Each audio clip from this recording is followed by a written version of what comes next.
બગદાણાની ઘટનાના ગુજરાતભરમાં ઘેરા પ્રત્યાઘાત પડ્યા છે. કોળી સમાજમાં ભારે રોષ જોવા મળી રહ્યો છે અને આજે મંત્રી પરસોત્તમ સોલંકીના બંગલે એક મહત્વપૂર્ણ બેઠક મળી હતી. આ બેઠકમાં તમામ જિલ્લાઓના જે કોળી સમાજના આગેવાનો છે તે ઉપસ્થિત રહ્યા હતા.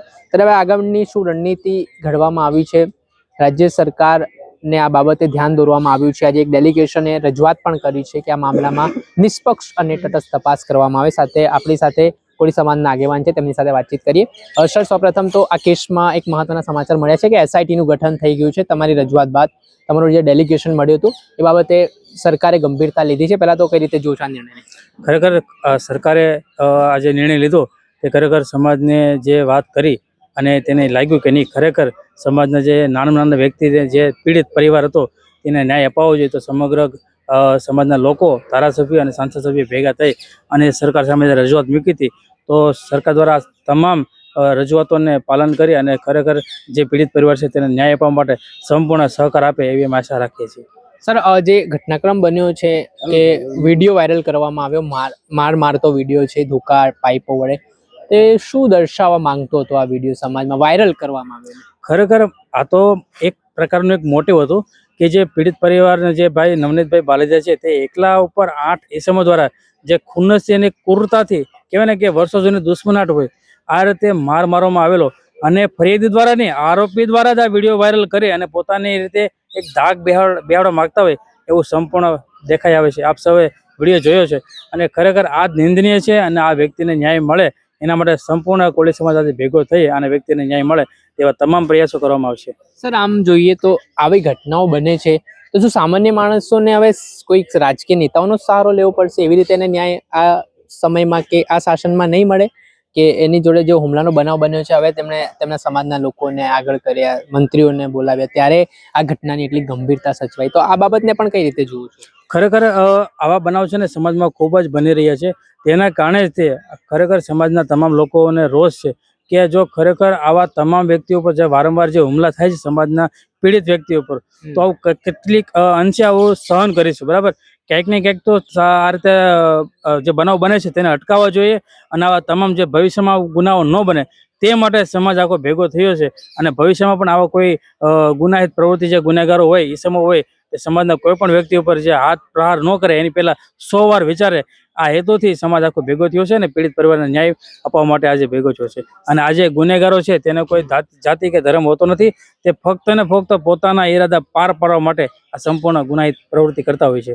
સર, તમે એફઆઈઆરનો ઉલ્લેખ કર્યો તો એક વિડીયો તમારો આવ્યો હતો જેમાં તમે આક્ષેપ એવો કર્યો હતો કે એફઆઈઆર જે રીતે લખાવી જે પ્રકારે એફઆઈઆર પોલીસ અધિકારીઓએ લખી નથી, કલમ ઉમેરી નથી, ત્યારબાદ દબાણ પછી 307 જૂની આઈપીએસ ને આઈપીસી ને અત્યારે બીએનએસ 109 પ્રમાણે ગુનો નોંધાયો છે. તો હજી તમને શું લાગે છે પોલીસની કાર્યવાહી સંતોષકારક છે? ખરેખર હજી પણ એક બીએનએસની કલમ 61 જે ગુનાહિત કાવતરું, કાયદાની ભાષામાં કેવું પ્રી પ્લાનિંગ, બરાબર, કે જે નવનીતભાઈ ઉપર જે બે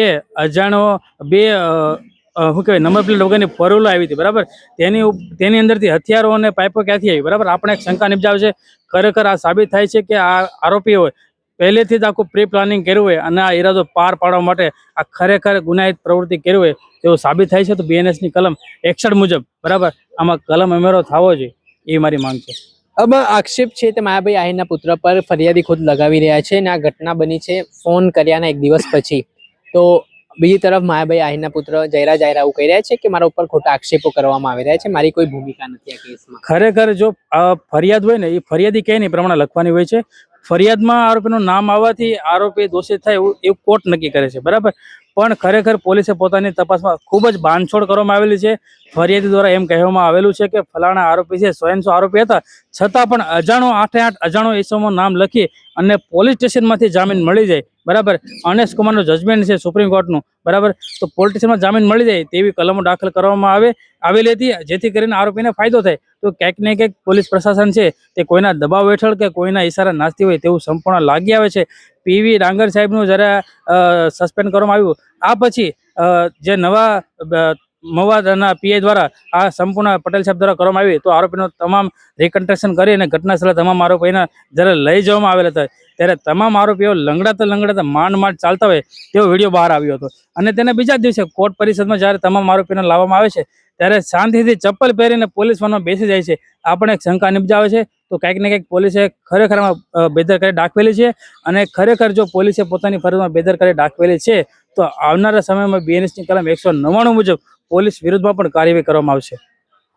છેલ્લો મારો પ્રશ્ન કે જે રીતે ડીવાયએસપીએ પહેલા અલગ નિવેદન આપ્યું કે ભાઈ આ ઘટનાથી આ જયરાજભાઈ આહિરનો કોઈ લેવા દેવા નથી, ત્યાર પછી એમણે નિવેદનમાં બીજી વસ્તુ કરી કે ભાઈ ફરી વિશેષ નિવેદન ફરિયાદીનું નોંધવામાં આવ્યું છે અને એ મુજબ હવે તપાસ છે તે પોલીસ કરી રહી છે, પણ હજી પણ આક્ષેપો છે તે યથાવત પોલીસ ઉપર જોવા મળી રહ્યા છે ફરિયાદીને કહેવા મુજબ. જી, તમે કીધું એમ પ્રમાણે કે પહેલા જે આરોપીનું જે ફરિયાદીનું જે નિવેદન હતું એના બેઝ ઉપર અજાણ્યો વિષમ લખવામાં આવેલા હતા, પણ છતાં પણ જો પોલીસની બેદરકારીથી બરાબર બીજા અધિકારીને તપાસ સોંપવામાં આવી છે, તો હાલમાં પણ જે પીડિત પરિવાર છે નવનીતભાઈ એને એવું કીધેલું કે હમણે થોડાક ટાઈમ પહેલા જ કે મારા પુત્રને ડીવાયએસપી રીમાબા ઝાલા દ્વારા તે ધમકાવવામાં આવે છે બરાબર. તો હજી પણ પોલીસ કોના કહેવાથી આવું કરે છે તે પણ એક શંકા નિપજાવે છે.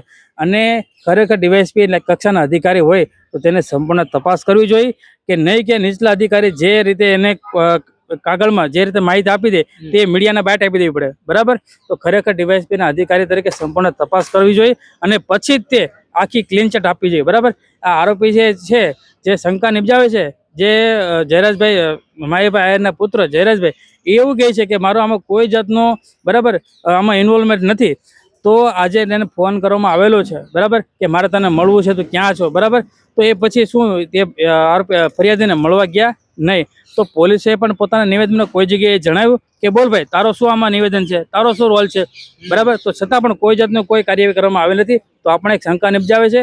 હવે સરકાર પાસે અમારી એક જ માંગ છે કે ખરેખર સત્ય બહાર આવવું જોઈએ. અને આપ સૌ જાણો છો કે હવે તમામ અધિકારીઓ અને તમામ સમાજના આગેવાનો અને એમએલએ અને ધારાસભ્ય દ્વારા સરકારને જે આજે વાત કરીને જે પોતાની જે વેદના હતી તે સમાજના દરેક લોકોએ ભેગા થઈને અને સમાજના શું કહેવાય તમામ આગેવાનો ભેગા થઈને સીએમ સાહેબ સુધી જે રજૂઆત કરી છે, તો અમને વિશ્વાસ છે ન્યાયપાલિકા ઉપર અને પોલીસ પ્રશાસન ઉપર કે હવે ચોક્કસપણે આમાં ન્યાય મળવો જોઈએ. ચોક્કસથી આ હતા કોળી સમાજના આગેવાન. તેમણે જે એસઆઈટીનું ગઠન થયું છે અને જે સરકારે પણ ગંભીરતા લઈ દીધી છે આ કેસમાં, તે મામલે વાત કરી છે. અને આ સમગ્ર કેસમાં તેઓ સતત પહેલાથી જ નજર બનાવી રહ્યા છે અને તેમણે એફઆઈઆરની કામગીરી સામે પણ પોલીસની સવાલ ઉઠાવ્યા હતા. ત્યારે આગામી સમયમાં હવે પોલીસ કેટલી નિષ્પક્ષતાથી એસઆઈટીની ટીમ હવે તપાસ કરે છે તે જોવું રહ્યું. દર્શક મિત્રો, આવા જ નવા વિડીયો સાથે આપણે માહિતગાર કરતા રહીશું, એટલે નવજીવન ન્યૂઝ જોતા રહો.